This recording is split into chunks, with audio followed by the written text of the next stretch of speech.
Bismillahirrahmanirrahim. Assalamualaikum warahmatullahi wabarakatuh. Selamat pagi, salam sejahtera untuk kita sekalian. Om Swastiastu.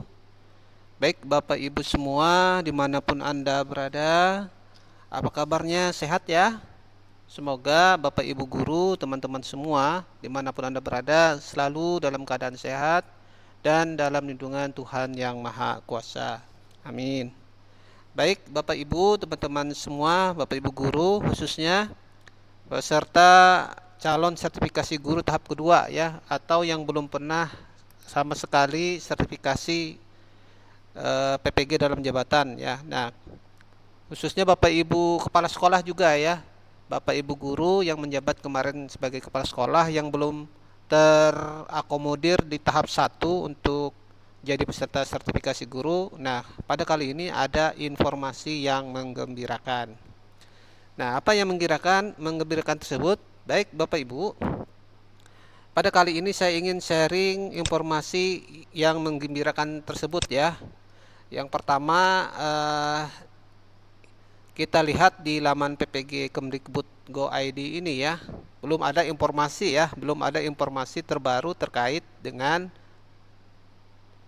seleksi administrasi tahap kedua ya. Tetapi informasi dari pengelola sertifikasi guru yang ada di LPMP Kalteng atau mungkin dari media sosial yang ada ya, ada informasi surat yang dikeluarkan oleh Pak Temu Ismail, PLT Direktur Pendidikan Profesi dari Direktorat Jenderal Guru dan Tenaga Kependidikan, nomor surat 946 pertanggal 12 April ya 2022 tentang atau perihal pendaftaran dan seleksi administrasi pendidikan profesi guru atau PPG dalam jabatan tahun 2022 tahap kedua.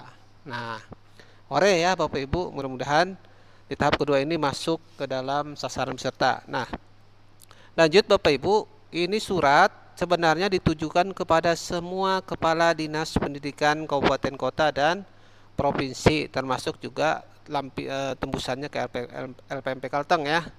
Nah, harapannya beliau-beliau ini melakukan sosialisasi atau pengimbasan surat-surat ini khususnya ya, ditindaklanjuti, disebarkan kepada Bapak Ibu guru yang ada di wilayahnya. Nah, pertanyaannya, sudahkah surat ini sampai diketahui ke Bapak Ibu guru di daerah? Nah, ini masing-masing ya, mudah-mudahan sudah. Baik Bapak Ibu, di dalam surat ini ada informasi yang penting ya, apa syarat, kemudian bagaimana tata cara untuk sertifikasi gurunya ya. Nah, baik, yang pertama kita lihat di informasi umum terlebih dahulu ya. Nah, yang pertama bahwa data calon peserta sertifikasi guru tahap kedua ini adalah berdasarkan dari hasil pemutakhiran data Dapodik per tanggal 21 Maret 2022. Jadi cut off-nya data ini adalah per 21 Maret 2022 di Dapodik. Nah, ini makanya Bapak Ibu mohon senantiasa datanya selalu diupdate ya di Dapodik ya. Khususnya kepala sekolah atau operator nih untuk bisa memperhatikan ini. Kemudian yang kedua, calon peserta terdiri atas 2 kategori. Nah, ini sama ya seperti yang angkatan pertama, tahap pertama kemarin, 2 kategori juga, yaitu guru yang digolongkan TMT-nya mulai tanggal sampai dengan tanggal 31 Desember 2015 dan guru yang masuk diangkat pada tanggal 1 Januari 2016 sampai dengan 1 Januari 2019. Jadi ada 2 kategori guru ya. Nah, masuk yang mana Bapak Ibu? Dilihat aja nih TMT-nya ya. Kemudian yang ketiga, calon peserta wajib melakukan pendaftaran di laman PPG Kemdikbud Go ID atau di akun SIM PKB Bapak Ibu masing-masing ya. Sudah punya ya akun SIM PKB-nya? Ya sudah ya, kalau Bapak Ibu sudah punya akun SIM PKB-nya, aman ya. Dan jangan lupa di akun SIM PKB-nya mudah-mudahan sudah tertaut atau sudah diintegrasikan dengan akun belajar ID masing-masing ya. Baik, yang keempat, verifikasi dan validasi dilakukan untuk melihat linearitas bidang studi yang dipilih dengan ijazah S1 Bapak Ibu, apakah relevan atau tidak, ya, serta syarat administrasi lainnya, ya. Kemudian persyaratan, tata cara, jadwal, pendaftaran dan seterusnya ada pada lampiran 1 dan 2. Nah, kita lihat lampiran 1 dan 2. Nah, yang pertama lampiran 1, ya, lampiran 1 surat ini yaitu tentang persyaratan umum seleksi administrasi.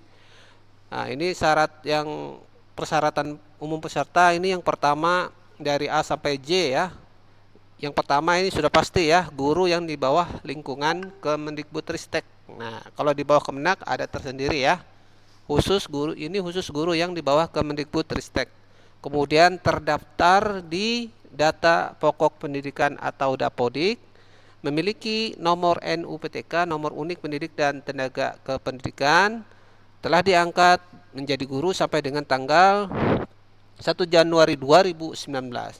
Kemudian memiliki kualifikasi S1 atau D4 yang linier. Nah, ini yang linier, ya, dengan bidang studi PPG yang akan diikuti. Nanti kita lihat, ya, linearitasnya di lampiran 2. Kemudian aktif mengajar 2 tahun terakhir. Nah, aktif mengajar 2 tahun terakhir ini biasanya dibuktikan dengan SK pembagian jam mengajar, ya, tahun 2022 atau 2021. Kemudian berusia setinggi-tingginya 58 tahun per 31 Desember 2022 nanti. Nah, setinggi-tingginya, ya. Ini juga lebih tinggi dari sebelumnya yang hanya 56, ya, kalau tidak salah. Kemudian sehat jasmani dan rohani, bebas nafsa dan berkelakuan baik. Ini syaratnya secara umum, ya, tetapi untuk surat bebas nafsa ini biasanya dan berkelakuan baik ini biasanya nanti ketika Bapak Ibu sudah resmi menjadi mahasiswa PPG, ketika hendak masuk PPG ke kampusnya, ya. Baik. Kemudian persyaratan administrasi. Nah, ini Bapak Ibu, persyaratan administrasinya ini khusus bagi guru atau memang khusus guru yang tidak ada tugas tambahan sebagai kepala sekolah, ya, guru murni. Yang jadi guru di sini yang pertama hasil pindai atau scan ijazah S1 yang asli, ya. Nah, Bapak Ibu, jadi yang pertama yang harus Bapak Ibu pindai atau scan adalah ijazah asli S1 atau D4-nya. Bagi mahasiswa yang memiliki ijazah S1 dari luar negeri, melampirkan surat penyetaraan dari Ditjen Dikti. Nah, ini ada juga kemarin ditemukan ketika saya kebetulan memperpal juga, ya, di LPMP. Ada teman yang menyampaikan ada dari Timur Tengah, ya, S1 dari Timur Tengah, tetapi tidak jelas ada surat penyetaraan dari Ditjen Diktinya. Jadi ini mohon, tapi ini kasus jarang, ya, jarang terjadi. Mohon ini ada surat keterangan atau penyetaraan dari Ditjen Dikti. Nah, kemudian hasil pindai scan SK pengangkatan pertama sebagai guru. Nah, yang asli, ya. Kalau fotokopi boleh, tetapi harus dilegalisir oleh Dinas Pendidikan Provinsi, Kabupaten atau Kota. Kemudian yang ketiga, pindai atau scan hasil scan dari SK kenaikan pangkat terakhir. Nah, SK kenaikan pangkat terakhir khusus bagi guru yang PNS, ya, yang asli, ya, khusus yang PNS berarti harus ada SK terakhir. Kemudian kalau fotokopi juga boleh, tapi harus dilegalisir. Siapa yang melegasnya? Harus Dinas Pendidikan atau BKD, ya, untuk PNS. Dan ini atau, ya, untuk guru non PNS harus ada SK pengangkatan 2 tahun terakhir, tahun 2020 atau 2001 atau 2021-2022, ya, yang asli atau fotokopi yang sudah dilegalisir. Dan ini adalah yang berhak atau berwenang melegasnya, ya, khusus untuk PNS yang melegasnya adalah Dinas Pendidikan Kabupaten Kota atau BKD, atau PNS yang ditugaskan sebagai guru oleh Pemda atau yang diberi kewenangan. Dan khusus untuk guru swasta atau guru yayasan, guru tetap yayasan, maka yang melegas adalah ketua yayasan. Kemudian Dinas Pendidikan Kabupaten Kota atau BKD untuk guru yang bukan PNS di sekolah negeri yang memiliki SK dari pemerintah daerah atau diberi kewenangan. Ini sudah jelas ini ya Bapak Ibu. Nah, hasil pindai, kemudian yang keempat ya, hasil pindai atau scan SK pembagian tugas mengajar 2 tahun terakhir, yaitu 2020, 2021 atau 2021, 2022. Yang asli ya Bapak Ibu, atau fotokopi boleh, tapi harus dilegalisir kepala sekolahnya. Kemudian yang kelima, hasil pindai atau scan fakta integritas yang ditandatangani dan dibubuhi materai 10.000. Nah, ini Bapak Ibu ya, 10.000 ya, bukan 6.000 lagi, tapi 10.000, dan formatnya sesuai dengan format yang contoh yang dilampirkan. Nah, Bapak Ibu, jadi nomor 1, 2, 3, 4, 5 ini teknik menyekennya ini boleh ya menggunakan mesin scanner atau handphone ya. Handphone memakai aplikasi kami scanner atau semacamnya silahkan. Tetapi pastikan, yang pertama pastikan ketika menyeken Bapak Ibu tidak terpenggal ya. Tidak terpenggal ijazahnya atau dokumennya, harus penuh dan bisa dibaca dan harus berwarna ya Bapak Ibu ya. Silahkan, kemarin juga banyak yang tanya boleh pakai handphone, boleh ya. Yang penting dokumennya jelas terbaca, tidak terpotong, tidak korup, dan besaran filenya tidak lebih dari 2 MB ya. Terutama ini di nomor 4 ini ya, SK pembagian mengajar ini kan biasanya banyak ya, berapa lembar. Jadi usahakan filenya tidak lebih dari 2 MB dan bentuknya adalah PDF ya. Baik Bapak Ibu. Nah, ini yang kita tunggu Bapak Ibu yang kemarin belum sempat di tahap 1 yang diangkat jadi kepala sekolah, ini ada kesempatan baik ya. Nah, di tahap 2 ini Bapak Ibu guru diberikan peluang untuk mengikuti sertifikasi guru PPG dalam jabatan ya. Khususnya Bapak Ibu kepala sekolah. Nah, syaratnya khususnya apa? Yang pertama adalah Bapak Ibu harus menyeken ijazah S1 sama ya. Kemudian ijazah menyeken SK pengangkatan pertama dan terakhir sebagai guru, SK awal dan SK akhir sebagai guru yang asli atau fotokopi tapi dilegalisir oleh Dinas Kabupaten Kota. Kemudian SK pengangkatan terakhir, scan SK pengangkatan terakhir sebagai capsek ya, yang atau fotokopi yang dilegalisir oleh Dinas Pendidikan Kabupaten Kota atau BKD untuk PNS, atau bagi kepala sekolah yang swasta maka harus dilegalisir. Kalau dia tidak asli ya atau fotokopi, harus dilegalisir oleh ketua yayasan. Nah, sama ini juga hasil pindai scan fakta integritas ditandatangani dan dibubuhi materai 10.000 format terlampir. Baik Bapak Ibu, itu sudah cukup jelas ya. Kita lanjut ke bagaimana teknis atau tata cara pendaftaran. Nah, gampang Bapak Ibu, ini kita cara mendaftarnya Bapak Ibu bisa buka di akun SIMPKB-nya masing-masing dengan lamannya pendaftaran PPG Kemdikbud.go.id. Jangan lupa password SIMPKB-nya ya. Password SIMPKB-nya, dan mudah-mudahan Bapak Ibu sudah menautkan akun SIMPKB-nya masing-masing ke akun Belajar ID ya, sesuai dengan surat edaran dari Kemdikbud ya, bahwa paling lambat kemarin ya 12 April sudah ditautkan atau diintegrasikan SIMPKB-nya, akun Belajar ID-nya di SIMPKB. Karena akun Belajar ID itu nanti ke depannya dan sekarang sudah mulai diterapkan sebagai SSO. Apa itu SSO? Yaitu single sign-on, yaitu satu kunci untuk berbagai aplikasi, akun aplikasi yang ada ya. Jadi Bapak Ibu biar tidak lupa juga dan tidak repot ya. Kemudian cara yang kedua Bapak Ibu, yaitu silahkan Bapak Ibu melakukan pendaftaran calon peserta dengan menggunakan akun SIMPKB masing-masing dengan cara mengunggah atau mengupload hasil scan pindaian tadi ya. Ya, dibuat folder dulu, kemudian Bapak Ibu kasih nama sesuai dengan dokumen-dokumen tersebut ya. Kemudian Bapak Ibu upload. Nah, dalam mengupload jangan sampai salah upload ya. Jangan sampai keliru upload ketika buku nikah Bapak Ibu, jangan diupload. Nah, jadi saran saya silahkan diupload atau dibuat folder tersendiri dulu, kemudian dikasih nama sesuai dokumen asli dokumennya. Kemudian ketika mengupload tinggal menuju dokumen tersebut ya, menuju folder yang ada atau folder yang Bapak Ibu simpan tadi ya. Kemudian juga pastikan internetnya memadai ya. Kalau bisa juga dibantu oleh operator sekolah atau dinas pendidikan. Nah, welcome aja, saya yakin operator sekolah atau dinas pendidikan setempat itu pasti melayani Bapak Ibu. Kemudian yang ketiga, calon peserta menetapkan bidang studi yang akan diikuti dalam PPG.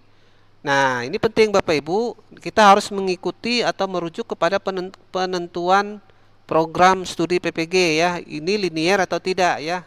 S1 kita apa, yang hendak kita sertifikasi apa. Daftar linearitasnya ada di dalam lampiran 2 ya. Jadi Bapak Ibu, kalaupun Bapak Ibu mengajar sekarang tidak sesuai dengan ijazah Bapak Ibu, nah itu bisa diabaikan saja ya. Jadi Bapak Ibu harus mengambil mapel PPG-nya harus sesuai dengan ijazah S1 atau D4 yang dimiliki. Ya, itu ya Bapak Ibu, jelas ya. Kemudian yang keempat, Bapak Ibu mengisi nama perguruan tinggi sesuai ijazah Bapak Ibu dan prodinya apa ya.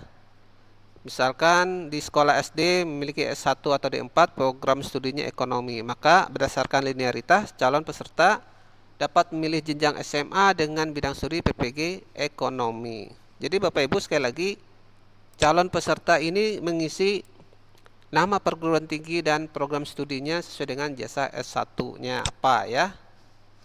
Kemudian yang kelima, nah ini LPMP melakukan verifikasi dan validasi berkas dengan syarat-syarat administrasi yang telah ditentukan.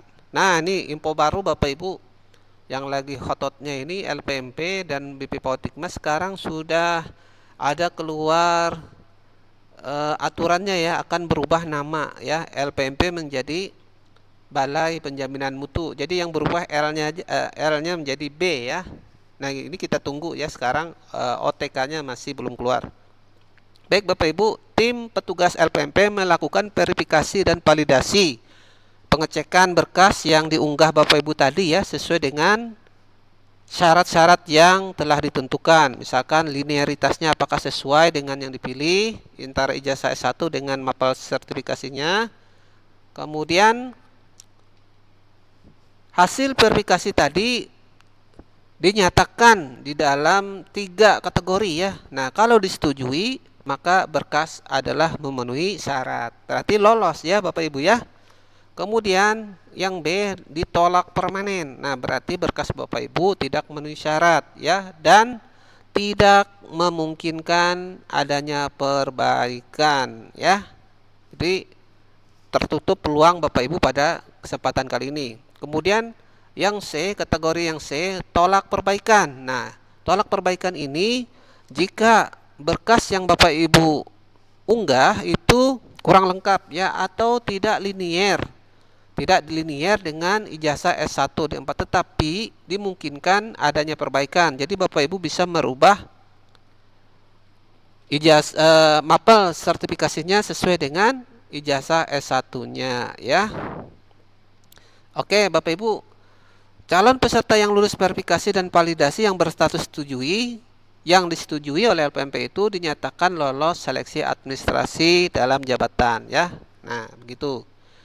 Kemudian yang C, jadwal pendaftaran seleksi administrasi. Nah, ini Bapak Ibu jadwalnya mepet ya. Mohon diperhatikan betul-betul untuk pendaftaran, mulai untuk pengumuman aja ya, 12 April kemarin.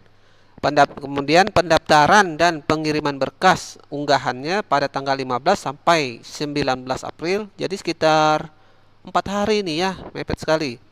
Kemudian perbaikan berkasnya 15 sampai 25 April. Nah, ini perbaikan berkas khusus yang teman-teman calon peserta yang ditolak perbaikan tadi ya.